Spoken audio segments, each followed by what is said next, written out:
પુણ્ય શ્રાવકનો નિયમ હતો, અમારે પતિ અને પત્ની 2 જણા છીએ અને અમને 2 જણાને ભોજન માટે જેટલું ધન જોઈએ એનાથી વધારે ધન કમાવવું નહીં.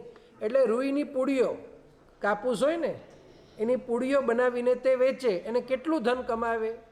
તો કે 2 જણને અમને ખાવા માટે જેટલું જોઈએ એટલું ધન કમાવવું, એનાથી વધારે ધન કમાવવું નહીં. અને તેવા પરિગ્રહ પરિમાણ વીર મણ વ્રતના પચખાણ તેઓએ પરમાત્મા પાસે લીધા હતા કે આનાથી અધિક ધન મારે કમાવવું નહીં. આપણે ઘણી વખત સમજાય કે પુણ્ય શ્રાવક બહુ ગરીબ હતો. ગરીબ નહોતા. પુણ્ય શ્રાવક જો ચાહે તો કરોડો અબજો રૂપિયા કમાવી શકે એવું જ્ઞાન હતું અને એવું સામર્થ્ય હતું. પુણ્ય શ્રાવક જો ધારે તો કરોડો રૂપિયા કમાવી શકે એવું જ્ઞાન હતું અને એવું સામર્થ્ય હતું. આપ વિચાર કરો, જેના વખાણ પરમાત્મા પોતે જાહેરમાં કરે, નથી લાગતું ઇન્દ્રને પણ મન થઈ જાય કે એમના ઘરે હું સોના મોરની વૃષ્ટિ કરી દઉં? કરે ને, સ્વાભાવિક છે. ભગવાન જેના વખાણ કરે. પણ પુણ્ય શ્રાવક કહે છે હું કરોડ કમાવી શકું, પણ શા માટે કમાવું? કારણ કે મારે કરોડો જોઈતા નથી. મારે આ ભવમાં તરવું છે અને તરવા માટે મને જે જોઈએ એ મને મળી ગયું છે. અને મને આરાધના અને સાધના કરવા માટે, જીવવા માટે ઘર છે. અને જીવવું હોય તો ઘર જોઈએ, કપડાં જોઈએ, ભોજન જોઈએ. એટલા માટે મને જે ધન જોઈએ એ મને મળી રહે છે. આગળ મને ધન જોઈતું નથી. એટલે કેટલું ધન આપ વિચાર કરો. એકદમ ટસાટસી ઉપર ચાલે. 2 જણ વાપરી શકે એટલું ધન કમાવે અને એનાથી વધારે ધન કમાવવું નહીં, એવા પચખાણ લે છે. પચખાણ લઈ લીધા. ભગવાન વખાણ કરે છે. શ્રેણિક મહારાજા જાય છે અને વિનંતી કરે છે કે તમારા 1 સામાયિકનું ફળ મને આપી દો. ત્યારે પુણ્ય શ્રાવક કહે છે, રાજન, આપ રાજા છો, આપ નાથ છો, આપ સ્વામી છો. કારણ કે રાજા પ્રત્યે એક વિશેષ રિસ્પેક્ટ હોય છે. કહે છે, રાજન આપ કહો તો હું મારું મસ્તક આપી દઉં, પણ મારા 1 સામાયિકનું જે ફળ છે હું આપને આપી શકું તેવી શક્યતા નથી. કારણ કે બેંકમાં જે પૈસા હોય, વ્યક્તિ અકાઉન્ટ અને IFSC કોડ લખે અને ફોનથી ટ્રાન્સફર કે પેટીએમથી ટ્રાન્સફર કે ફોનપેથી ટ્રાન્સફર કરી શકે. પૈસા ટ્રાન્સફર કરવાની સગવડ છે. ઘણી બધી વસ્તુઓ ટ્રાન્સફર અને ટ્રાન્સપ્લાન્ટ કરવાની સગવડ અત્યારે છે. પણ વિશ્વની વ્યવસ્થામાં કર્મને ટ્રાન્સફર કરવાની વ્યવસ્થા નથી. અને જો કર્મને ટ્રાન્સફર કરાતું હોય ને તો બધા ફટાફટ કર્મને ટ્રાન્સફર કરી શાશ્વત સુખ મેળવી લે. ક્યારે પણ કર્મને ટ્રાન્સફર કરી ન શકાય. પછી એ પુણ્ય કર્મ હોય કે પાપ કર્મ હોય. પુણ્ય શ્રાવક કહે છે આનું જે મને ફળ મળ્યું છે તે પછી શુભ કર્મના બંધરૂપે જે મને ફળ મળ્યું છે અથવા તો અશુભ કર્મની નિર્જરા રૂપે જે મને ફળ મળ્યું છે. ભગવંત કહે છે રાજાને કે કોઈ હિસાબે હું આપને આપી શકું નહીં, કારણ કે આવી વિશ્વમાં કોઈ વ્યવસ્થા જ નથી. રાજા કહે છે હું આપને આદેશ કરું છું, રાજા તરીકે તમને મારો આદેશ સ્વીકારવો પડશે. પણ કહે છે આવી વ્યવસ્થા તો હોવી જોઈએ ને. જો આવી વ્યવસ્થા હોત તો હું તમને આપી દે, પણ આવી કોઈ વ્યવસ્થા જ નથી. જો તમને મારા ઉપર વિશ્વાસ ના હોય તો તમે મારું માથું લઈ લો, એનાથી અધિક હું તમને શું આપી શકું? આપ વિચાર કરો, પુણ્ય શ્રાવકના સામાયિકનું આ ફળ. પણ અહીંયા પરિસ્થિતિ કેવી છે? કેટલું કમાવે છે? માત્ર 2 જણા વાપરી શકે તેટલું. અને એક વખત ભગવાન સમવસરણની અંદર દેશના આપતા હતા અને સમવસરણની અંદર દેશનામાં ભગવાને સાધર્મિક ભક્તિનો મહત્વ સમજાવ્યો કે સાધર્મિક ભક્તિનો આ મહત્વ છે, બહુ વિશેષ મહત્વ. પરમાત્મા કંઈ એક લાઈનમાં સમજાવે નહીં. અને જ્યારે પરમાત્મા પોતે સાધર્મિક ભક્તિનો વિષય લે અને એનું મહત્વ સમજાવે એટલે એના ઉપરથી આપણને સમજવાનું હોય કે એ વિષય કેટલો બધો ઇમ્પોર્ટન્ટ હોય. માની લ્યો કે અત્યારે આપણે નીચે બેઠા હોઈએ અને કોઈક એમ ભાઈ કે મને લાગે છે ચાઇના સાથે વોર થશે, આપણે સિરિયસલી લઈએ? ન લઈએ. પણ માની લ્યો રાત્રે 8 વાગે આવે મોદી સાહેબ, 8 વાગે, બીજો ટાઈમ નહીં, 8 વાગે એમનો ટાઈમ બહુ આમ ડરાવનો છે, અને કહે ભાગ્યશાળીઓ તૈયાર રહેજો, ક્યારે પણ ચાઇના સાથે વોર થઈ શકે, બરોબર ને? એક સામાન્ય વ્યક્તિ કે ચાઇના સાથે વોર થાય, માર્કેટ કેટલી પડે? શેર માર્કેટમાં નિફ્ટી કેટલી પડે? 5 પોઈન્ટ પણ ના પડે, બરોબર ને? અને જો મોદી સાહેબ કહી દે બધા હિન્દુસ્તાનના નાગરિકો સતેત થઈ જજો, ક્યારે પણ ચાઇના સાથે વોર થઈ જાય, બરોબર ને? નીચેની સર્કિટ લાગે, કેટલી લાગે? જ્યાં સુધી માર્કેટ ચાલે ત્યાં સુધી લાગે. વ્યક્તિ ઉપર ડિપેન્ડ કરે છે કે બોલનાર વ્યક્તિ કોણ છે, એના ઉપરથી એ વચનનો મહત્વ ગણાય. તીર્થંકર ભગવંત જ્યારે સાધર્મિક ભક્તિની વાત કરે છે, કોઈ સામાન્ય વાત હોય નહીં, અને પુણ્ય શ્રાવકના મનમાં ઉતરી તીર્થંકર પરમાત્મા જ્યારે સાધર્મિક ભક્તિની વાત કરતા હોય, સાધર્મિક ભક્તિનું મહત્વ કહેતા હોય, તો કે એમને નિયમ લીધું કે રોજ એક વ્યક્તિની સાધર્મિક ભક્તિ કરવી, રોજ એક વ્યક્તિની સાધર્મિક ભક્તિ કરવી.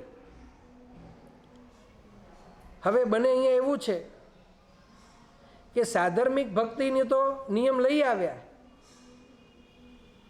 અને પછી ઘરે આવે, હવે ચિંતા થાય, નિયમ કેવો છે?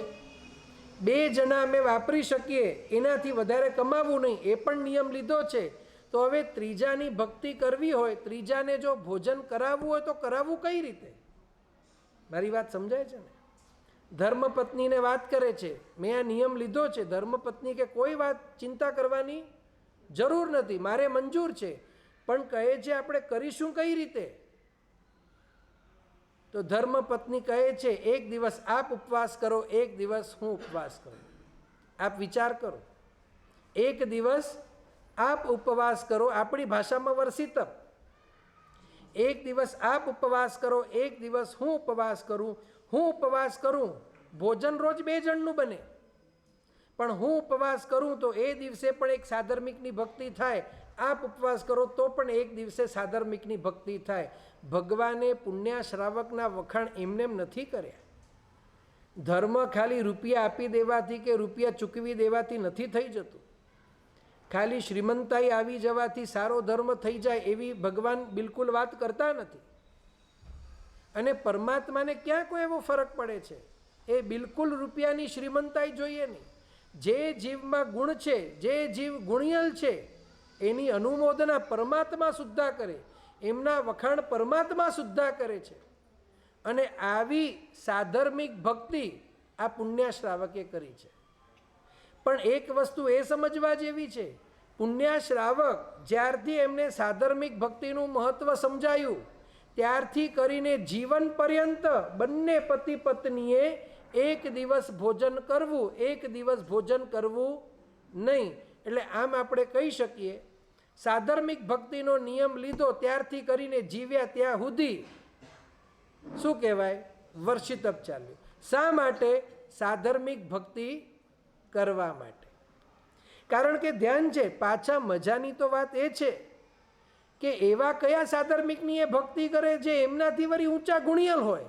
કારણ કે પોતે કાંઈ ઓછા ગુણિયલ છે? પોતાના વખાણ પરમાત્મા કરે છે, એટલા ગુણોના ભંડાર તો પોતે છે, છતાંય પણ સાધર્મિક ભક્તિનો અભિગ્રહ લે છે.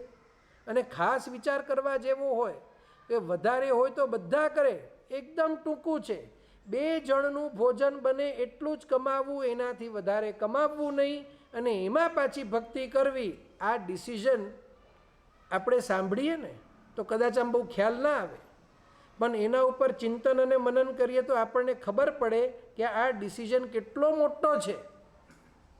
અને મહાપુરુષો કહે છે શ્રીમંત કદાચ લાખો રૂપિયાનું દાન કરે ને, પણ આ દાનની સામે એનું લાખો રૂપિયાનું દાન બિંદુ સમાન કહ્યું. કારણ કે બીજી બાજુ સર્વસ્વ આપી દીધું, સાધર્મિક ભક્તિ માટે સર્વસ્વ આપી દીધું. અને એવા તો કેટલાક પ્રસંગો બન્યા છે કે સાધર્મિકને ભક્તિ કરે, ભોજન કેટલા જણનું બને છે? 2 જણનું. સાધર્મિકની ભક્તિ કરે છે અને ગુરુ મહારાજ પધારે છે તો 6ઠે થાય ને 8મે થાય છે. આ મહત્વ તો અહીંયા આપણને સમજવાનું આવે કે એવું પુણ્યશ્રાવકને શું સમજાયું હશે, એવું પરમાત્માએ શું સમજાવ્યું હશે કે આનું મહત્ત્વ શું છે. એમને મહાપુરુષો નથી કહેતા કે સાધર્મિક ભક્તિનો જે મહત્ત્વ, આપણે 2 દિવસ પહેલાં પણ વાત કરી કે ત્રાજવામાં એક પલ્લામાં કરેલો ધર્મ જીવનમાં બધો મૂકી દો અને બીજા ત્રાજવામાં એક વખતની સાધર્મિક ભક્તિ, તો કહે છે એક વખતની સાધર્મિક ભક્તિ ચડી જાય, પણ એ અપેક્ષા, એ સાપેક્ષ વચન છે, વિથ કન્ડિશન છે. એ સાધર્મિકની ભક્તિ, અને કયું છે કયા સાધર્મિકની ભક્તિ કરવી, તો મહાપુરુષો કહે છે જે અધિક ગુણિયલ હોય, જે સાધર્મિક ગુણિયલ હોય, જે સાધર્મિક પ્રભાવક હોય, એની ભક્તિ કરવાથી એ જે પ્રભાવના કરે છે. આપણી અહીંયા નિયમ છે, કોઈ આપણને કે મહારાજ સાહેબને આપણે ગોચરી ઓરાવીએ તો લાભ મળે, કોઈ પૂછે લાભ કેવી રીતે મળે, લોજિકલી પુરવાર કરો, આપણે કરી શકીએ? આપણે મહારાજ સાહેબના પાત્રમાં સુપાત્રદાન કરીએ, કર્મ આપણને જોઈ શકે છે કે આપણે સાધુના પાત્રમાં ઓરાવ્યું? કેન કર્મ સી? નો, કર્મ તો જડ છે. તો કર્મને કઈ રીતે ખબર પડી? અને કદાચ આપણા ભાવો છે કે સાધુને ઓરાવવું, તો આપણે જો પુણ્ય લેવું હોય તો કોઈ પણ વ્યક્તિને કહેવું સાધુના કપડાં પહેરી આવ, હું તને ઓરાવું છું, મને લાભ મળી જાય, પછી કપડાં ઉતારી દે. આપણે તો લાભથી લેવા દેવા. વાણીઓ એકદમ લાભ જુએ, વાણીઓ આગળ પાછળ જુએ નહીં. મહાપુરુષો કહે છે આવી રીતે લાભ ન મળે. ત્યારે એવો ભાવ હોય કે હું જે સાધુને ઓરાવું છું, હું જે સાધર્મિકની ભક્તિ કરું છું, એ સાધુ મારા આપેલા આહારથી, એ જ્યારે આહાર ગ્રહણ કરશે, એનાથી એને જે શક્તિ મળશે, એ શક્તિથી એ જે જ્ઞાન દર્શન ચારિત્રની આરાધના કરશે, એ જે પંચાચારની આરાધના કરશે, એ જે અષ્ટપ્રવચન માતાની આરાધના કરશે, તો એ આરાધના માટે જે બળ જોઈએ એ બળ આહારથી મળે. એ આહાર મેં ઓરાવ્યો એટલે મારો આહાર જે બળમાં કન્વર્ટ થયો, એ બળ જે છે ચારિત્રમાં કન્વર્ટ થયું, અને એ બળથી એ ગુરુ મહારાજ ઉપદેશ આપે છે અને અનેક લોકોને તારે છે. હવે વિચાર કરો, ચેનલ કેટલી ચાલી? આહારથી બળ મળ્યું, બળથી, કારણ કે શરીર ટકાવવા માટે ભોજન અનિવાર્ય છે, અને એ બળથી શરીર ટકે છે, એ બળથી શક્તિ મળે છે, એ બળથી સાધના કરે છે, અને એ જ બળથી અન્યને ઉપદેશ આપે છે. તો એવી જ ભાવના સાધર્મિકમાં કરવાની છે કે સાધર્મિક પણ જે સાધર્મિક પોતે ધર્મની આરાધના કરે છે, જે સાધર્મિક ધર્મની પ્રભાવના કરે છે, એને જો હું ભોજન કરાવડાવું અથવા તો હું એની જો ભક્તિ કરું, હું એને સગવડ ઊભી કરી આપું, હું એની જો વ્યવસ્થા ઊભી કરું, તો એ જે આરાધના કરે છે એમાં મારી સગવડના કારણે એને બળ મળ્યું, એને અનુકૂળતા મળી, અને એ અનુકૂળતા અને બળના કારણે એ વ્યક્તિ જે છે, એ સાધર્મિક જે છે, એ આરાધના કરે છે, બીજા લોકોને આરાધના કરાવે છે, એ પોતે સાધના કરે છે, બીજાને સાધનામાં જોડે છે, પોતે સમ્યક દર્શનને પામે છે, અન્યને પણ મોક્ષ માર્ગે સમ્યક દર્શન તરફ લઈ જાય છે. તો જ્ઞાની ભગવંતો કહે છે લાભ આવી રીતે છે. અને સાથે સાથે ભક્તિનો ભાવ છે કે એના જીવનમાં જે ગુણ છે, એના આત્મામાં જે ગુણ છે, એ ગુણો પણ મને પ્રાપ્ત થાય, એવા ભાવથી સાધર્મિક ભક્તિ કરવાની છે. મહાપુરુષો એમ નથી કહેતા કોઈ પણ સાધર્મિક રસ્તામાં મળે પકડી આવો, તિલક આપી કરી અને એને ભક્તિ કરી નાખો, આપણું કામ પૂરું. કારણ કે તો આપણે એક ક્રિયા કરવી હતી, આપણે કરી નાખી. મહાપુરુષો કહે છે જે લોકો બરોબર પરમાત્માના વચનોને સમજે નહીં, એ મોટી ભૂલ ક્યાં કરે? એ બધું જ પતાવવામાં રસ રાખતા હોય, બધું જ પતાવવામાં રસ રાખતા હોય. પરમાત્માની પૂજા કરવી છે એટલે કરવી છે, એટલે એક કામ પત્યું. આમ માઇન્ડ કેવું સેટ થઈ ગયું? જઈ આવ્યા, હેકડો કામ પત્યો, હાણે 2 તે લગું, 2 પત્યો, 3 તે લગું, 3 પત્યો, 4 તે લગું, અને એન્ડ ઓફ ધી ડે ખબર પડે કે અંદર ફરક શું પડ્યું? તો કે જ્યાં હતા ને ત્યાં. મહાપુરુષો કહે છે શુદ્ધ લક્ષ્ય ન હોય તો શુદ્ધ ધર્મને પામી શકાય નહીં. અને જે વ્યક્તિને શુદ્ધ લક્ષ્ય નથી, શુદ્ધ ધર્મ પામતો નથી, એને ઉપમા આપી. એ કેવો છે તો કે ઘાંચીના બળદ જેવો. ઘાંચીનો બળદ ખબર છે? બરોબર ને? આખા દિવસમાં કેટલા કિલોમીટર ચાલે? કેટલા કિલોમીટર ચાલતો હશે? આપણે એમ કહી શકીએ ને આખો દિવસ ચાલે. સામાન્યથી આપણે 1 કલાક ચાલીએ તો 5 કિલોમીટર આપણે કવર કરીએ. તમે 8 કલાક પણ વિચારો તો 40 કિલોમીટર એ કવર કરે. અને 40 કિલોમીટર રોજ ચાલે તો લગભગ 5 દિવસમાં એ મુંબઈ પહોંચી જાય. જો સીધો ચાલે તો 5 દિવસમાં મુંબઈ પહોંચી જાય દેવલાલીથી. બરોબર ને? પણ આ ગાણીનો બળદ 5 દિવસમાં ક્યાં પહોંચે? બિચારો રૂમની બહાર પણ નથી જતો. પણ એને લાગે કે હું કેટલો ચાલ્યો, કેટલું મેં શ્રમ કર્યું, ઓહ મારા જેટલું તો ભાગ્યે જ કોઈ ચાલતું હશે, કેટલી મહેનત કરું છું. તેમ મહાપુરુષો કહે છે જે શુદ્ધ ધર્મનું લક્ષ્ય રાખતા નથી, જે ધર્મનું પરિણમન આત્મામાં પ્રગટે તેવી ઈચ્છા નથી અને માત્ર આંખ બંધ કરીને ક્રિયા કરે છે, એમને ઉપમા આપી કે વર્ષો પછી પણ એ જે કક્ષાએ હતા તે જ કક્ષાએ રહે છે, કારણ કે કોઈ લક્ષ્યની સ્પષ્ટતા નથી. તો અહીંયા આપણને મહાપુરુષો બધા જ કર્તવ્યો પાછળનું કારણ જણાવે છે. જો આપણને કારણ ના હોય તો આપણે સાંભળ્યું પર્યુષણમાં સાધર્મિક ભક્તિ કરવી એટલે કોઈ પણ એકાદને પકડી લાવ્યા કે બેસો, જમો, તિલક કરો, શ્રીફળ આપીને થાવ રવાના. એક કર્તવ્ય થયું પૂરું, જાન છોટે. આણે બાકી કેટલા રહ્યા? હેતરા કઈ ગેનબો, પતાઈ ગેનબો. લગભગ પ્રાય કરીને આપણી પરિસ્થિતિ એવી હોય ને કાં તો પછી ખબર નથી, આપણને એટલું જ પ્રાય કરીને ધ્યાન હોય કે આ પૂરું કરવાનું છે, ધર્મ છે, આપણે જૈન છીએ એટલે કરવાનું, માત્ર કુલાચાર છે એટલે કરવું. મહોપાધ્યાય યશો વિજયજી મહારાજા, આપ બધા એમનાથી પરિચિત હશો. લગભગ 300-350 વર્ષ પહેલાં એક મહાપુરુષ થઈ ગયા. ન્યાયાચાર્ય, ન્યાય વિશારદ મહોપાધ્યાય શ્રી યશો વિજયજી મહારાજા, આપ નામ પણ બધાએ સાંભળ્યું હશે. એમનું એક બહુ સુપ્રસિદ્ધ સ્તવન છે, 125 ગાથાનું એક સ્તવન છે સિમંદર સ્વામીનું, અને આપે કદાચ ઘણાએ સાંભળ્યું પણ હશે. અને એ સ્તવનમાં એમને બહુ સ્પષ્ટતાપૂર્વક લખ્યું છે, દર્શન ચરણ ગુણ વિના જે કરાવે કુલાચાર રે, જન ડીઠા જન લૂંટિયા રે, કોણે કહે પોકાર રે. દર્શન ચરણ ગુણ વિના જે કરાવે કુલાચાર રે, જે માત્ર કુલાચાર કરાવે છે, આમ કરી લ્યો, આમ કરો, અહીંયા ખમાસણું આપી દો, આમ કરી નાખો, અહીંયા આટલા સાથિયા કરી નાખો, અહીંયા આટલા દીવડા કરી નાખો, અહીંયા આટલા તિલક કરી નાખો, અહીંયા આટલા કાયોત્સર કરી નાખો, જે માત્ર કુલાચાર કરાવે છે.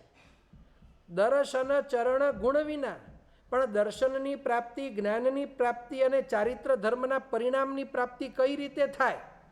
આ ક્રિયા, આ રત્નત્રયીનો પરિણામ આત્મામાં કઈ રીતે પ્રગટાવી શકે? એની જો ચોખવટ નથી કરતા, એની જો ચોખવટ નથી કરતા અને માત્ર કે આટલું આટલું કરી નાખો એટલે તમારું ધર્મ થઈ ગયું, માત્ર કુલાચાર જે કરાવે, જ્ઞાન દર્શન ચારિત્રની સમજણ આપ્યા વિના, તો કયું? દર્શન ચરણ ગુણ વિના જે કરાવે કુલાચાર રે, જન ડીઠા જન લૂંટિયા રે. એમને મહોપાધ્યાય યશો વિજયજી મહારાજાએ ઉપમા કેવી આપી છે તો કે તેઓ લૂંટારા છે. તેઓ કોણ છે? લૂંટારા. કે જૈન સંઘના લૂંટારા છે, જૈનોના લૂંટારા છે. અમૂલ્ય સમય, જે સમયમાં વ્યવસ્થિત જો જ્ઞાન દર્શન ચારિત્રનું માર્ગ અપાય તો જીવનમાં પરિવર્તન આવી શકે, પણ તેવું ન આપતા માત્ર ઉપરની ક્રિયા ખાલી બતાવી દીધી. માટે ભગવાન કહે છે જૈન ધર્મની જે અમોઘ ક્રિયા છે તે અવશ્ય આપવી જોઈએ, પણ કેવી રીતે આપવી જોઈએ? તો કે જ્ઞાન દર્શન અને ચારિત્ર યુક્ત આપવી જોઈએ. કે આ ક્રિયાથી જ્ઞાન કઈ રીતે મેળવી શકાય, આ ક્રિયાથી ચારિત્ર કઈ રીતે મેળવી શકાય, આ ક્રિયાથી ચારિત્રનો પરિણામની વાત છે. અત્યારે આપણે રાત્રિ ભોજનનો ત્યાગ કરીએ, શા માટે કરીએ? ભગવાને કહ્યું છે રાત્રિ ભોજન કરશો તો નરકમાં જશું, નરકમાં નથી જવું એટલે નથી કરતા. પણ કાલે આકાશવાણી થાય કે આજે જે પણ કંદમૂળ ખાશે ને રાત્રિ ભોજન કરશે એને પાપ નહીં લાગે, તૂટી પડીએ આપણે. મારી વાત સમજાય છે ને? અહીંયા ડર કર્મનો છે ને, માટે આપણે ઘણી વખત ધર્મ કરીએ. બાકી રાત્રિ ભોજનના ત્યાગમાં જે જીવોની હિંસા અટકે છે, જે જીવોને અભયદાન મળે છે, એનો જે રાજીપો હોવો જોઈએ, મહાપુરુષો કહે છે. શું એનો રાજીપો છે? બીજો રાજીપો કે મારા આત્માએ કે મેં અન્ય જીવોને અભયદાન આપ્યું એટલે મારો આત્મા મૂળ સ્વરૂપ તરફ જઈ રહ્યો છે. કારણ કે આત્માનું મૂળ સ્વરૂપ હિંસા નથી અને મારા જીવનમાં અહિંસા વણાઈ રહી છે એટલે મારો આત્મા મૂળ સ્વરૂપને પામી રહ્યો છે. શું એનો આનંદ છે? અત્યારે ખાલી આકાશવાણી થાય, જે લોકો દાન આપે છે એમનું પુણ્ય નહીં બંધાય. જે લોકો ધર્મ કરે છે એમનું પુણ્ય નહીં બંધાય. ટકાવારી કેટલી ઘટી જાય? બરોબર ને? તમને ખબર છે મહાપુરુષો કહે છે પુણ્ય બંધ માટે ધર્મ કરવાનો નથી. ધર્મ કરો, પુણ્ય બંધાય એ બાય પ્રોડક્ટ છે. દાખલા તરીકે વ્યક્તિ ખેતરમાં ઘઉં કે ભૂતળી વાવે, બરોબર ને, તો ઘાસ ઉગે.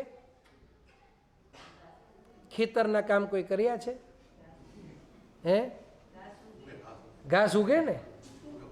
કાં તો પછી દવા મારવી પડે તો ન ઉગે.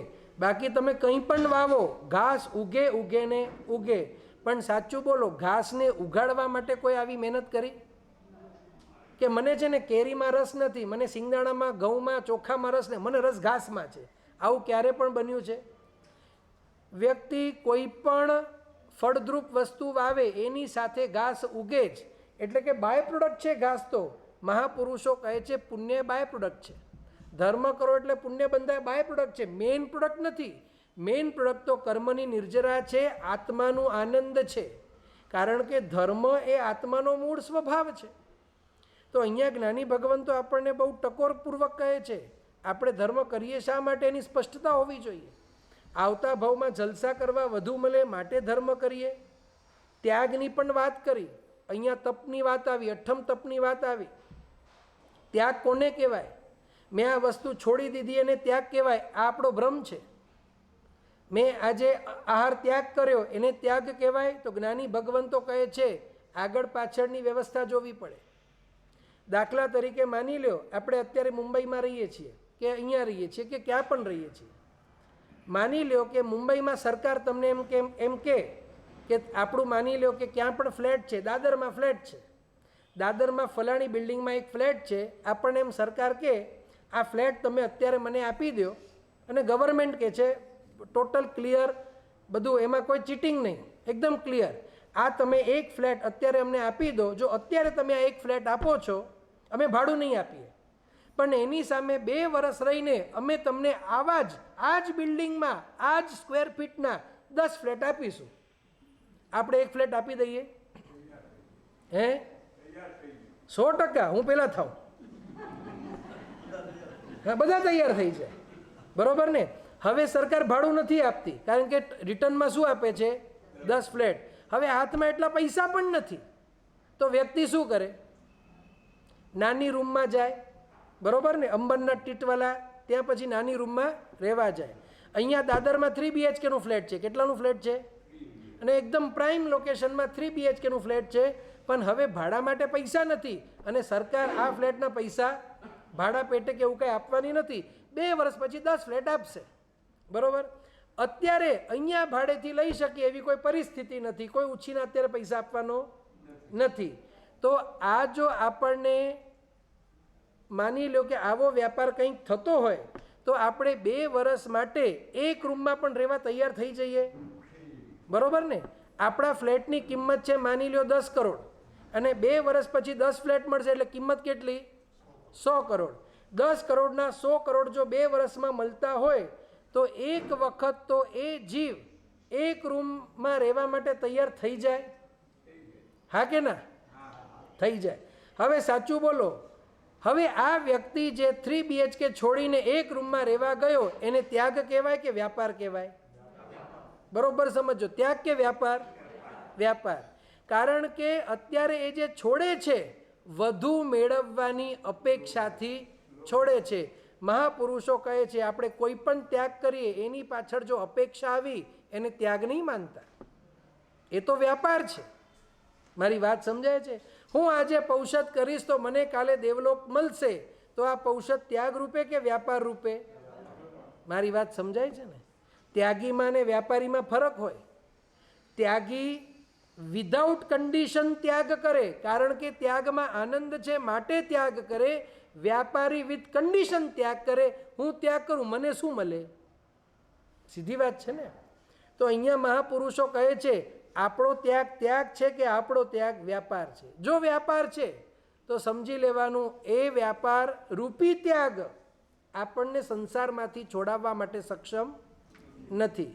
તો અહીંયા સાધર્મિક ભક્તિ જે કરવાની છે એવા ભાવથી કરવાની છે કે એમની ભક્તિ પણ થાય, એમના ગુણો મારા જીવનમાં આવે અને એ જે પ્રભાવના આદિ આરાધનાનું કાર્ય કરે છે, બરાબર ને, એનો પણ લાભ મને મળે. ત્યાર પછી 10મું કર્તવ્ય આવે છે શાસન પ્રભાવના. સૌથી પહેલાં તો આપણે શાસનને સમજીએ કે પરમાત્માએ જે શાસનની સ્થાપના કરી, કોઈ પણ શાસન હોય, પરમાત્માનું પણ શાસન છે, મહારાષ્ટ્રનું પણ શાસન છે, આવી રીતે બધા શાસન હોય. અને શાસન કોને કહેવાય? કે શાસન એને કહેવાય કે જેમાં લોકો માટેનું પ્રશાસન ગોઠવાયું હોય એને શાસન કહેવાય, બરાબર ને. તો ભગવાને પણ ભગવાનના શાસનમાં પણ લોકો માટે પ્રશાસન છે. પ્રશાસન પાછળ કારણ હોય. અહીંયા જે સરકારો શાસનમાં જે પ્રશાસન ચલાવે છે એની પાછળનું કારણ છે કે લોકોને કોઈ વિશેષ તકલીફ ન થાય, લોકોને બહારથી બધી સગવડો મળે, બરાબર ને. લોકોને રોડની સુવિધા મળે, લોકોને પાણીની સુવિધા મળે, લોકોને ગટરની સુવિધા મળે, લોકોને ટ્રાન્સપોર્ટની સુવિધા મળે. આવી એન નંબર્સ ઓફ સુવિધા એ આપવાનું કામ એ પ્રશાસનનું શાસનનું છે. એ પ્રશાસન દ્વારા આપણને મળે છે. ભગવાનનું જે શાસન છે એ ભગવાન આપણને શું આપે છે? તો ભગવાન કહે છે આ બાહ્ય એક પણ સુવિધા વિના આપ કઈ રીતે સુખી થઈ શકો એનો માર્ગ બતાવવા માટે એ શાસન કટિબદ્ધ છે. અને એ શાસન જે માર્ગ આપે છે એનું આખું પ્રશાસન છે. આપણે અહીંયા પ્રશાસન હોય ને, ચતુર્વિધ સંઘરૂપી પ્રશાસન છે, બધી નિયમાવલી રૂપ છે. અત્યારે આપણા પર્યુષણ મહાપર્વ આવ્યા, તો પર્યુષણ મહાપર્વમાં આપણે વિશેષ કરીને કોઈ પણ સાંસારિક કાર્યો કરતા નથી. કોઈ ક્યારે પણ જોયું કે પર્યુષણમાં લગ્ન મૂકે? નહીં ને. પર્યુષણના તારીખમાં આપણે લગ્ન કે કોઈ પણ આવી વિશેષ સાંસારની પ્રવૃત્તિ કરતા નથી. તો આખું માળખું છે, એક પ્રશાસન છે. પણ એ પ્રશાસન પાછળનું કારણ શું છે? તો પરમાત્માએ શાસન જે કારણે સ્થાપ્યું, મારી વાત સમજાય છે ને. દાખલા તરીકે આપણે એમએલએને ઇલેક્ટ કરીએ. એમએલએને ઇલેક્ટ શા માટે કરીએ? કે આપણું જે એરિયા છે, બરાબર ને, અથવા તો સ્ટેટ ગવર્મેન્ટ સંબંધી જે પણ પ્રોબ્લેમ્સ છે એને એ સોલ્વ કરે. અને આપણે એમએલએ પાસે જઈએ અને એમએલએને કહીએ કે અમારે ત્યાં છે ને રોડનું બહુ પ્રોબ્લેમ ચાલે છે, કાંઈક તમે કરી આપો. અને એમએલએ આપણને કહે બહુ અવાજ નહીં કરવાનું, આપણને સંભાવ રાખવાનું. આપણે શું કહીએ? બીજી વાર એમએલએ વોટ લેવા આવે શું કહેવાનું? વોટની ઈચ્છા નહીં કરવાની, સંભાવ રાખવાનો. સીધી વાત છે ને. જેનું જે કાર્ય છે કરવું પડે અને એની પાસે આપણે એ જ ફરિયાદ લઈને જતા હોઈએ. કારણ કે એમએલએને આપણે ચૂંટ્યા શા માટે? એ કાર્ય માટે, સિવિક એમ્યુનિટીઝ માટે આપણે, અથવા તો સ્ટેટ ગવર્મેન્ટ રિલેટેડ જે પણ પ્રોબ્લેમ છે એની માટે. ભગવાને આ શાસનની સ્થાપના શા માટે કરી? બીજા ભાવમાં આપણે જલસા કરીએ એના માટે, આપણા ધંધાઓ વધે એટલા માટે, આપણી 4 દુકાનમાંથી 10 દુકાન થાય એટલા માટે પરમાત્માએ શાસનની સ્થાપના કરી. એની પાછળ બહુ નક્કર કારણ છે. અને મહાપુરુષો પણ પોતાના વ્યાખ્યાન શરૂ કરે એનાથી પહેલાં કહે અનંત ઉપકારી અર્યંત પરમાત્માએ જે શાસનની સ્થાપના કરી છે એની પાછળના મુખ્ય હેતુ હોય તો જીવો 8 કર્મથી મુક્ત થઈ શાશ્વત સુખને પામે. જીવો રાગદ્વેષથી મુક્ત થઈ વિતરાગી બને. જીવો વૈરાગ્યને સમજી વૈરાગ્ય પંથ ઉપર આગળ વધીને વિતરાગી થાય, સર્વજ્ઞતાને પામે અને શાશ્વત સુખને વરે. શાશ્વત સુખ બધા જીવો પામે એની માટે જ પરમાત્માએ શાસનની સ્થાપના કરી છે. આ એક વખત ક્લિયર થવી જોઈએ. કારણ કે જ્યાં સુધી શાસનનું મહત્ત્વ ક્લિયર ના થાય, આપણે એમ સમજીએ શાસન એટલે બધા આપણે ભેગા થઈએ અને આપણે પ્રતિક્રમણ કર્યું, કેટલી મજા આવી, શું સ્તવન બોલ્યા, શું આ હતું, આટલી મજા આવે. પણ જો અંદર પરિણામમાં ફરક ના પડે તો મહાપુરુષો કહે છે ન ચાલે. આપણને જો ઘણી વખત આપણને ભાવના બહુ ગમે, બરાબર ને, પણ ભાવના કરતી વખતે સંગીતકાર આવે, આપણને ભાવના બધાને ગમે. ભાવના શા માટે ગમે? કારણ કે ભાવનામાં જે સ્તવનના પદ છે ને, સ્તવનના પદ એવા છે કે કે બસ હવે તો મને સંસાર અસાર લાગે છે માટે ગમે, કે પછી ભાવનામાં જે મ્યુઝિક છે એમાં ગરબા રમવાની મજા આવે માટે ગમે? નક્કી કરજો શા માટે ગમે. મહાપુરુષો કહે છે ગરબા રમવાની ભાવના છે કે ગરબા રમવાનો ઉમળકો છે. એટલે મ્યુઝિક ગમે છે કે સ્તવનમાં જે પદો છે એ પદનું જે અર્થ છે એ અર્થ આપણને સ્પર્શી ગયા. મહાપુરુષો કહે છે બહુ અંદર સુધી વિચાર કરવો પડશે કે આપણી સ્થિતિ શું છે. સ્તવન ગમે છે પણ સ્તવનના પદના અર્થ અને એનું મર્મ ગમે છે કે એના શબ્દ અને સંગીત ગમે છે? બંનેમાં તફાવત છે. મારી વાત સમજાય છે? આપણને આંગી પણ ગમે. આંગી એટલા માટે ગમે કારણ કે પરમાત્મા 3 લોકના નાથ છે અને પરમાત્મા આવી રીતે સુશોભિત હોવા જ જોઈએ, બરોબર ને? માટે પણ ગમે, ઘણાને માટે પણ ગમે. ડિઝાઇન જોઈએ આવીએ, મારે કરાવ્યું ખબર પડે. જો આ કોન્સેપ્ટ તો બધે જ હોય છે. તો મહાપુરુષો કહે છે આપણને ક્લિયર થવું પડશે. શાસન તો રાગીને વૈરાગી બનાવવા માટે છે. શાસન તો બહુ સ્પષ્ટપણે સંસારીને મુક્ત બનાવવા માટે સ્થપાયું છે. તો અહીંયા આવે છે શાસનની પ્રભાવના. તો જ્ઞાની ભગવંતો કહે છે શાસનની પ્રભાવના એટલે શું? હવે શાસનની પ્રભાવના એટલે એવું તો છે નહીં કે વ્યાખ્યાનમાં આવે ને આપણે બધા બહાર ઊભા લઈએ હાલો આજે પ્રભાવના શાસનની છે. આવું તો કંઈ છે નહીં કે કાગળ ઉપર આપણે શાસન આવું પ્રિન્ટ કરી અને બધાને આપતા જઈએ, આવું નથી. જ્ઞાની ભગવંતો કહે છે અન્ય લાયક જીવોના હૃદયમાં શાસનની સ્થાપના થાય એ શાસનની પ્રભાવના છે. મારી વાત સમજાય છે? દાખલા તરીકે રૂપિયાની પ્રભાવના બહુ સહેલી છે કારણ કે રૂપિયા સારભૂત લાગે. સાધુ ભગવંત આવે તો પ્રભાવના લે? કેમ ન લે? અસાર લાગે છે. શું લાગે છે? અસાર લાગે છે. પણ ભગવાને કહ્યું છે ગ્રહસ્થને જે સારભૂત લાગે થોડુંક આપવું, એ ભગવાનની વાણી છે, બરોબર ને? પણ જ્ઞાની ભગવંતો કહે છે શાસન આ બધાને આપો તો નહીં લે કારણ કે શાસન એ જ સ્વીકારે જેને શાસન સારભૂત લાગે. જેને શાસન સારભૂત ન લાગે એ શાસનને ધર્મને સ્વીકારે. ધર્મ અને શાસનમાં તફાવત છે. ધર્મ કરવા પાછળના કારણો તો ઘણા હોઈ શકે. આવતા ભાવમાં દેવલોક મળે, આ ભાવમાં હું સુખી થઉં, આ ભાવમાં મારા દીકરા દીકરીઓ પરણી જાય, આ ભાવમાં ધંધો ધાપો સારો ચાલે, આ ભાવમાં મારા દીકરાને એવી દીકરી મળે કે જે એક જ હોય, એના ભાઈ બહેન ન હોય. ના હોય છે.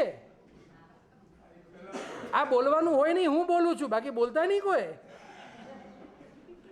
પણ મનમાં ઘણાને હોય છે, ઘણા બધાને નહીં. પાછું સજ્જનો ઘણા છે ભલા આપણા સભામાં, પણ હોય છે. અને ઘણું ઘણું હોય અને બધાના ઘણાને તો એવું હોય કે વ્યક્તિ છોકરો એવો જોઈએ કે ભાઈ હોય તો ચાલે, નણંદ ના ખપે, એ પાંજીથી તે પેચ કઈ ન ખપે. એટલે કેટલા બધા. અને આપણે ધર્મ કરીએ કે બસ અસાંજી છોકરી જો થઈ ને ભગવાન તો જે કારણે. અરે ભગવાન સગપણ કરવા બેઠા છે. ભગવાન એટલા માટે બેઠા છે આમના પાસે ગ્રાહક નથી ગયા એટલે ભગવાન કે જરા ગ્રાહક મોકલાવો. તો વિચાર તો આપણે કરીએ ભગવાન પાસે માંગણી કેવી. અને ખરેખર કહું જે ગ્રાહક મોકલાવે એ ભગવાન, જે પૈસા આપે એ ભગવાન. તો વર્તમાન કાળમાં છે ને ટ્રમ્પ અને મોદી ભગવાન કહેવાય. કારણ કે એવા વ્યક્તિ છે જે વ્યક્તિને 4 વર્ષ પહેલા આપણને ઓળખતા પણ નહોતા એ વ્યક્તિ આજે રાષ્ટ્રપતિ છે કે નહીં? કોણ ઓળખતા હતા બોલો? મારી વાત સમજાય છે ને? તો હવે એનાથી મોટા ભગવાન કહેવાય? અરે ભગવાન શું આની માટે છે? જૈન દર્શન કહે છે પરમાત્મા એને કહેવાય. પરમાત્મા એને કહેવાય કે જે આપણને એ વસ્તુ આપે જે વસ્તુ એક પણ સંસારી આપી શકે નહીં. અને તે વસ્તુ છે વિતરાગતા. આ સંસારમાં કોઈ વ્યક્તિ આપણને વિતરાગતા આપી શકે નહીં. કારણ કે વિતરાગતા આપણને એ જ આપી શકે જે પોતે વિતરાગ હોય. વિતરાગતાનો માર્ગ એ જ બતાવી શકે જે પોતે વિતરાગ હોય કાં તો વૈરાગ્યવંત હોય. એના સિવાય વૈરાગ્ય અને વિતરાગતાનો માર્ગ આપણને કોઈ આપી શકે તેમ છે નહીં. અને સાચા અર્થમાં શાશ્વત સુખ તો એ જ પામી શકે. બાકી આપ વિચાર કરો એવા મહાનુભાવોએ આપણે તમે જોયા કે એક પાર્ટીએ એ વ્યક્તિને ચીફ મિનિસ્ટર બનાવ્યો, પછી એનું ટર્મ પૂરું થયું, પછી એ બીજી પાર્ટીમાં જાય, મને નામ નથી લેવા, આવા તમને કેટલાય મળશે, બરોબર ને? પછી એ બીજી પાર્ટીમાં જાય ને પછી ત્રીજી પાર્ટીમાં જાય અને નારાજગી થાય. આપણને પ્રશ્ન થાય કે એને હજી શું ખપે છે? તો અહીંયા મહાપુરુષો કહે છે સંસારમાં ઈચ્છાઓનો અંત નથી અને માટે દુઃખનો અંત નથી. જે ચીફ મિનિસ્ટર બની ગયા આજે પણ એ દુઃખી છે, કારણ કે પાછા અમે હારી ગયા ને આમ છે ને તેમ છે ને. એટલે વિચાર કરીએ અને આપણે કહીએ કે આ કેટલો સાવકાર છે, બરાબર ને. હિન્દુસ્તાનના જે ધનાઢ્ય લોકો છે એમને પણ ડર હોય, કાલે માર્કેટ પડશે, અમારા શેરના ભાવ ઘટશે તો ફોર્બ્સમાં આવી જશે. હવે આ દુનિયામાં 50મા નંબરથી એમનું સીધું નંબર 152 થઈ ગયું. બીજા નંબરને પહેલું નંબર બનવું છે ને પહેલા નંબરને ટકાવવા માટે એ બિચારો દિવસ અને રાત મહેનત કરે છે. જ્ઞાની ભગવંતો કહે છે વાસ્તવમાં એ સુખી છે કે નહીં એ બહુ મોટો પ્રશ્ન છે. અને અહીંયા વિતરાગ પરમાત્મા કહે છે આ સંસારમાં અનાદિકાળમાં આપણે બધું જ કર્યું, કોઈ સુખી થયા નહીં. જો સુખી થવું હોય તો વિતરાગના માર્ગ સિવાય કોઈ નથી. અને એ માર્ગની સ્થાપના આપણે જો બીજાના હૃદયમાં કરી શકીએ તો જ્ઞાની ભગવંતો કહે છે એનાથી મોટો ઉપકાર બીજો કોઈ નથી. અને આ છે શાસન પ્રભાવના. ખાલી ધર્મ ક્રિયામાં જોડી દેવાથી કાંઈ કામ નથી થતું. એક કામ કર, પર્યુષણ આવ્યા છે, તને તો સોળ ભત્તો કરવાનો જ છે, અને મિત્ર છે, ફ્રેન્ડશીપ બહુ સારી છે, સોળ ભત્તો કરી પણ નાખે, એટલા માત્રથી શાસન પ્રભાવના થઈ ગઈ એવું જ્ઞાનીઓ ના પાડે છે. જ્ઞાની ભગવંતો કહે છે એના હૃદયનું પરિવર્તન ના થાય, એને જ્યાં સુધી સંસાર અસાર લાગે નહીં, એને જ્યાં સુધી ધર્મ મેળવવા જેવું લાગે નહીં, ત્યાં સુધી એના હૃદયમાં શાસનની સ્થાપના થઈ એવું માનવા મહાપુરુષો ના પાડે છે. તો આ શાસનની સ્થાપના કરવી તે આપણું કર્તવ્ય છે, પણ મહાપુરુષો કહે છે એના પહેલાં આપણા હૃદયમાં શાસનની સ્થાપના થવી જોઈએ. આપણને લાગવું જોઈએ કે શાસનથી સર્વશ્રેષ્ઠ આ દુનિયામાં બીજી કોઈ વ્યવસ્થા નથી. અને આવી શાસન પ્રભાવના આપણને કરવાની છે. શાસન પ્રભાવના એટલે કે શાસન બીજાના હૃદયમાં સ્થાપિત થાય તો એમને સ્થાપિત નહીં થઈ જાય. આપણે કોઈને પણ પકડીએ, બેસ મારી બાજુમાં, હું તને વ્યાખ્યાન આપું છું, જો આ અરિયન ભગવાન છે અને અરિયન ભગવાનને છે ને આવો માર્ગ બતાડ્યો છે, બહુ સરસ માર્ગ છે, તને તારા કાલમાં તું હૃદયમાં ઉતારી દે છે, કેસે ખસકી ગઈ છે આ ભાઈને. માટે સુનિયોજિત રીતે, સુનિયોજન દ્વારા શાસનની પ્રભાવના કરવાની છે. તો એની માટે ઘણી બધી એવી વ્યવસ્થાઓ, ઘણા બધા અનુષ્ઠાનો પણ કરવા પડે. અને એ અનુષ્ઠાન દ્વારા એ વ્યક્તિઓ જોડાય, અને જેમ જેમ જોડાતા જાય તેમ તેમ એક એક અનુષ્ઠાનનું મહત્ત્વ સમજાતું જાય. પછી એ અનુષ્ઠાનની અંદર થોડાક પ્રમાણમાં પરમાત્માના વચનો પણ આવતા જાય, અને એમ ધીરે ધીરે એના હૃદયનું પરિવર્તન થતું જાય. પ્રોસેસ બહુ વ્યવસ્થિત હોવી જોઈએ. જો સીધી વાત છે, કોઈક વ્યક્તિને બાયપાસ કરવું હોય, ડૉક્ટર પાસે લઈ જાઓ એટલે ડૉક્ટર શું કરે? સુવાડી દો, બરાબર, લાવ છરી, આમ કરે, બરાબર ને. સ્ટાર્ટિંગ ક્યાંથી કરે? પહેલાં તો બ્લડ ચેક થાય, એની આખી શુગર છે કે નહીં, આ છે કે નહીં. એટલે પહેલાં તો બાયપાસને અડચણરૂપી કઈ બીમારી છે એની બધી ચેકિંગ થાય. હેમોગ્લોબિન બરાબર છે કે નહીં, આ તે બધું થાય. ડાયાબિટીસ છે તો એને કંટ્રોલમાં કરવામાં આવે, હેમોગ્લોબિન હોય તો એ પહેલાં સરભર કરવામાં આવે. આ બધું પતી ગયા પછી બધા ફેક્ટર જોવાના હોય. એ જ ફેક્ટર શું છે, બાજુમાં બીજી કોઈ બીમારી તો નથી, આ બધું જોવામાં આવે. ત્યાર પછી બધું પતી ગયા પછી, બધું નોર્મલ કર્યા પછી એને એનેસ્થેસિયા આપે, કારણ કે એટલી સક્ષમતા નથી. એ આપ્યા પછી એ બાયપાસ ચાલુ કરે. મહાપુરુષો કહે છે અહીંયા જો શાસન પ્રભાવને એટલે સામેવાળાનું બાયપાસ જ છે. જે નલી સંસાર તરફ જાય છે ને એ નલીને કટ કરી અને મોક્ષની નલી જોડવી છે, બહુ મોટું બાયપાસ છે. અને એમાં જો ભૂલ ખાઈ ગયા ને તો ખબર પડી કે સંસારની નલી જેટલા ફોર્સમાં ચાલતી હતી ને ડબલ ફોર્સમાં ચાલવા માંડી. આવું પણ બને. તો કહે છે પહેલાં તો રિપોર્ટ ચેક કરો, એના મનમાં શું છે, એને શું ગમતું છે, કઈ રીતે છે. અત્યારે કોઈક વ્યક્તિ આપણી પાસે આવે, ભૂખ્યો આવે, અને આપણે કહીએ જો તું ભૂખ્યો છે ને કારણ કે તું દુઃખી છે, દુઃખી તું કર્મના કારણે છે, તને એક કામ કર, બેસ અહીંયા તને કર્મની થિયરી સમજાવું. 2 દિવસનો ભૂખ્યો અને કર્મની થિયરી સમજાય શું કરે? जेवायचं आहे तुमच्याकडे? नाही, मी चाललो तर. बरोबर ने? તો અહીંયા આખી વ્યવસ્થા જોઈ અને ભગવાન કહે છે શાસન અને શાસન પ્રભાવનાનો જે લાભ છે એનો લાભ જે શાસ્ત્રોની અંદર જ્ઞાની ભગવંતોએ જે વર્ણન કર્યું છે અમાપ છે. અહીંયા આપણે વર્ણન કરી શકીએ તેમ નથી, અને એનું વર્ણન કરવા માટે શબ્દો ઓછા પડે એટલું મહત્ત્વ શાસન પ્રભાવનાનું જ્ઞાની ભગવંતોએ બતાવ્યું છે. ત્યાર પછી આવે છે આલોચના. બહુ મહત્ત્વનું કર્તવ્ય આવે છે વાર્ષિક કર્તવ્ય. આપણે પ્રતિક્રમણ તો કરતા હોઈએ આગળ પાછળ, કોઈક રોજ કરે, કોઈક અવસરે કરે, કોઈક સંવત્સરી કરે, કોઈક 10-20 વર્ષમાં એકાદ વાર કરે, જેવા હોય તેવા હોય કરે. પણ આલોચના, આને ભવાલોચના પણ કહેવાય, વાર્ષિક આલોચના પણ કહેવાય, પ્રાસંગિક આલોચના પણ આવે. આલોચના એટલે આપણા જીવનમાં જે પાપો થયા છે એ પાપોનો ગીતાર્થ ગુરુ પાસે એકરાર કરવો. એ પાપોનો ગીતાર્થ ગુરુ પાસે એકરાર કરવો કે આ પાપો મારા જીવનની અંદર થયા છે. હવે એકરાર એટલે કે સામે બેસીને બોલતા જાઓ તો કે બધા સામે એમને યાદ ન રહી જાય, માટે એક આપણી વ્યવસ્થા છે. સામાન્યથી આપણે અહીંયા 18 પ્રકારના પાપો છે. એ પાપોની અંદર હિંસાથી કરી પહેલું આવે હિંસા, અને છેલ્લે આવે મિથ્યાત્વ, શલ્ય. આ 18 પાપો આ 18 પાપ સ્થાનકમાં આવરી જાય, અને 18 કારણેથી આત્મા પાપને બાંધે છે.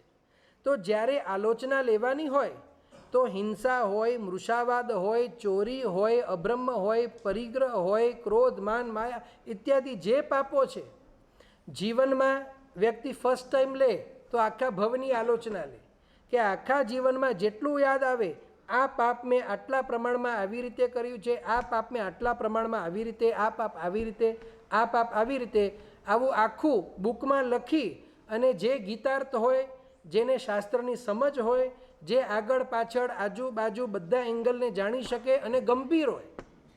ગંભીરતા ખૂબ અનિવાર્ય છે, નહીંતર ખબર પડે ફલાણા ભાઈએ પોતાના પાપનો એકરાર કર્યો અને પોતે કહી દે એ હી હેડો કે આવા મૂકે ખબર નવી.